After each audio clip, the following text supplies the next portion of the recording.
In today's video, we're going to be ranking the different specialists in Call of Duty Black Ops 4. And I think to keep it as simple as possible, I'm going to actually break it into two tiers, and then I'm actually going to rank only the tier 1 specialists.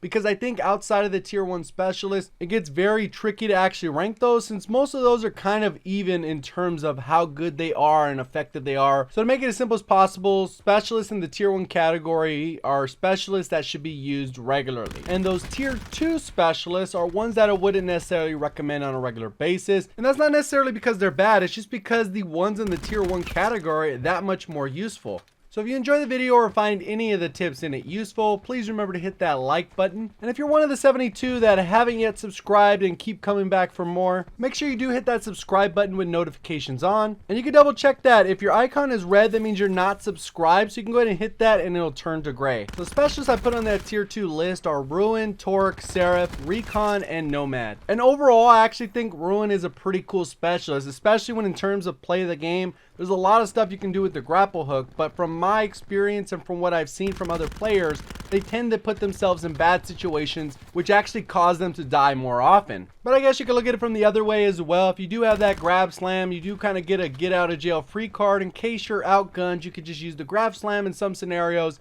and take out that person that maybe would have outgunned you. And I think the main reason I put Torque in the tier 2 list is because it enables people to focus on camping instead of actually controlling the map, moving around the map. Camping in a room in your side of the map isn't very effective for your team. You might camp for streaks or whatever the case is, but in terms of actually improving at the game, I think Torque is one of those specialists that really hinder your ability to improve. So Seraph's one of these specialists that could actually go up to tier 1, but the big problem with Seraph is you're really only going to get that Annihilator once, maybe 2 times a match, and you're limited to pretty much 6 kills unless you get collaterals. So in terms of damage output, you're pretty restricted unless you're just God tier with Seraph. But besides that, the spawn beacon is often utilized incorrectly. It could be a very effective when you're playing objective game modes, but a lot of times I see teammates just spawn in, place it there. So I think more often than not, if you're not sure exactly what you're doing, it's a little bit higher of an IQ specialist, because knowing how to manipulate the spawns is a huge advantage. But the problem is most people don't actually understand the concept. And on top of that, usually wherever they place that spawn beacon usually is a hindrance to their team and actually causes their team to get spawn trapped. Now when it comes to Recon, I don't think Recon's all that great, primarily because of how slow it takes to earn the specialist ability. And typically most people can spot the center dart even if you place it in some really good spots. And on top of that, the vision pulse doesn't actually last that long. And what I mean by that is it only going to give you those 3 or 4 pulses or whatever the case is. But if you're on the wrong side of the map and the spawns just happen to flip, you're probably not going to run into anybody or get anything out of it. Of course, your teammates will, and maybe you'll get those assist points or whatever the case is. But at the end of the day, you really get nothing out of the specialist if your teammates decide to flip the spawns. So last but not least on the tier 2 list is the Nomad specialist. And the problem I have with the Nomad specialist is it's very inconsistent and the owner actually has no control over the specialist weapon. And overall, I think the earn rate is actually kind of low. So in terms of some of the strengths of Nomad, it all comes down pretty much to those mesh mines and the luck of the dog. The dog seems to chase after whoever has the highest score streak on the other side. Not sure exactly how the AI works, but overall that's at least how it feels. So starting off that tier 1 category with Battery, this is going to actually be my number 8th ranked specialist. I think overall it's pretty easy to use. The biggest downfall for this particular specialist is that it's pretty easy to counter. And if you ever use Battery in a lobby full of people that are running Flak Jacket, you'll know how weak this specialist actually can be, regardless if you're using the War Machine or you're just using that little cluster grenade. It's not very strong once you get into those situations. Well, even that being said, like I said, it is pretty easy to use and you do get it pretty often. You can probably get it about 2 to 3 times a match if you're doing it right. If you're playing really aggressive, maybe you get it 4 times, especially in some of the longer game modes. It can even go up higher than that. And they're basically free kills if people are not running Flak Jacket. You can just spam it into the enemy spawn or into a window or whatever the case is, and you can do a considerable amount of damage. That actually brings me to the number 7th ranked specialist on this list, and that's actually going to be our brand new specialist, Spectre. And some might actually say for the amount of damage that Spectre can actually do, he should actually be a little bit higher on the list. But in my opinion, I think it is a little bit harder specialist to use and requires a little bit more skill and finesse you're just an average player, you're probably not going to get much out of Spectre unless you just get really lucky or one of those lobbies where people are just running at you but not firing their gun. So we'll go ahead and move on to Crash, which I have at the number 6 spot on my list, and I think this specialist kind of is one of those ones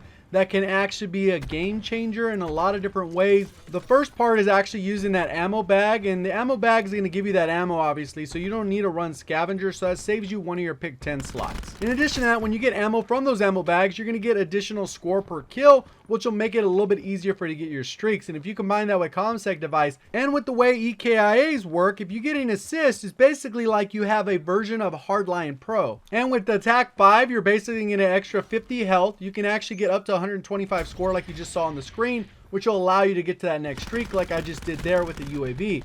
So a lot of times if you save those, you can use it for timing to make sure you guarantee that next streak, or you can actually use it to get your health back if you've been hit with the heat wave or the purifier. Next up in the number 5 spot is actually going to be Ajax. And I think in the past, before they went ahead and nerfed the 9 bangs, I think you could have actually put this one at a little bit higher spot because the Ajax shield is so powerful. Obviously I'm playing against bots just to kind of demonstrate how the weapon works, but you get a good amount of ammo. You can kind of lock down objectives, especially in the objective game mode. You go sit in a quarter in the hard point. It's going to be very difficult for someone to get you off that hard point. And even though you move a little bit slower and it's very loud when you actually pull out that shield, so sometimes you can be avoided, for the most part, people, if they come face to face with you, you're going to pretty much take them out. Next up on the list, taking that number 4 spot, is actually Zero. And this is actually one of my least favorite specialists to go up against, just because they can be so annoying, especially against streaks that people earn the right way. But regardless of how much I actually like this specialist is very powerful. Definitely a game changer in terms of actually controlling the map. If someone calls out a gunship, you can actually just hack it, destroy it.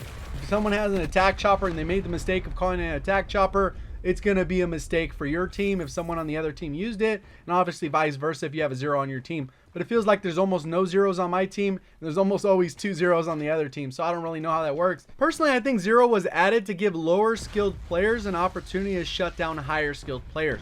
Because in reality, the only reason you're going to run 0 is to shut down streaks, and pretty much higher skilled players are going to be calling in streaks on the regular. So it's pretty much designed to counter better players, which is unfortunate in a way because I think it decreases the skill gap, but that's a whole nother story. And that brings me to the 3rd ranked specialist on my list, and that's going to actually be Firebreak. And you get the reactor core, which is very strong, makes it so your enemies can't heal, especially if they don't have the appropriate gear or do not have that Crash Tac 5. And on top of that, you get this Purifier, which is super easy to use. Obviously, you got to be a little bit closer range, and you don't even need to be all that accurate. You can kind of just wiggle that flame over the enemy, and they're pretty much insta-die. Sometimes the hit registration on this thing is a little bit off, so that can be unfortunate, but that's more of a connection issue and not necessarily an issue with the weapon. Obviously, you can see me in private match destroying the enemies. You don't even got to light them up that well, but you would definitely get more out of this if you know exactly when the spawns are going to flip, and then you can catch those enemies coming out of spawn, so you can get like 3, 4, even 5 kills. So I ranked this one so high because it can actually be used to just slay out and gain a bunch of kills, but it can also be used effectively for objective play.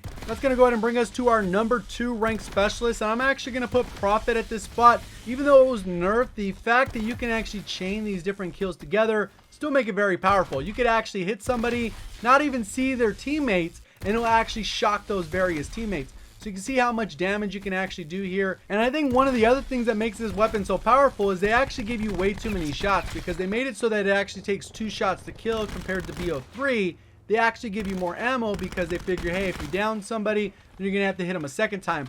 But a lot of times when those chain reactions happen or your teammates kill them, you're getting those assist points. So all in all, you can actually get a lot of score from this particular specialist. And on top of that, you get this little shock drone that makes it easier for you to get 1v1 kills. In addition, you can also complete a lot of challenges that way, whether you're going to use the launcher or just go for headshots. It makes it incredibly easy just to get the little shock drone out there.